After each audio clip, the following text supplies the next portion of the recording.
संत में और संसारी में एक छोटा सा अंतर है बस। क्या अंतर है? वो अंतर सिर्फ इतना सा ही है कि संत अपनी बुद्धि को, अपने विचारों को ईश्वर से जोड़ देता है तुरंत, और संसार अपनी बुद्धि को, आप लोग अपनी बुद्धि को किसको देते हैं? मामा, चाचा, ताऊ, फूफा, अम्मा, पत्नी, पति, भैया, धन, वैभव, मान, प्रतिष्ठा, ज्वेलरी, भूमि विस्तार, अट्टालिका, फ्लैट्स, आपने वहां जोड़ दी अपनी बुद्धि तो कुछ मिला ही नहीं। परिणाम क्या आया? Zero, nothing. जीवन भर संचित किया, अब रिजल्ट क्या आ रहा है कि अशांति, अशांति का रिजल्ट आ रहा है। तो क्या इसलिए जोड़ा? तो क्या इसलिए बनाया? नहीं नहीं, जब संचय कर रहे थे, जब हम इकट्ठा कर रहे थे, तो विचार तो ये था कि इसके बाद सुख आएगा।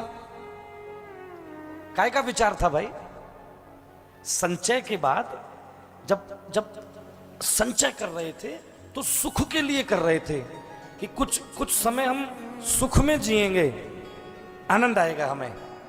लेकिन कहने दीजिए, एक आदमी ऐसा नहीं है, लाइए जरा खड़ा कर दीजिए मेरे सामने, जिसने बहुत संसाधन जुटा लिए और संसाधनों के जुट जाने के बाद प्रसन्नता उसके जीवन में आ गई। कभी नहीं आई, कभी नहीं आई। प्रसन्नता, सच्चा प्लेजर, सच्चा सुख, सच्चा आनंद पदार्थ से नहीं मिलेगा। सच्चा आनंद तो एक अच्छे विचार से प्राप्त होता है। एक अच्छा विचार, एक स्वस्थ चिंतन, एक हेल्थी थॉट्स, एक स्वस्थ चिंतन, वहां से प्रसन्नता आएगी। वहां फिर मस्ती में रहोगे आप। धन नहीं है हमारे पास, ओके ठीक है, विचार तो है, ज्ञान तो है।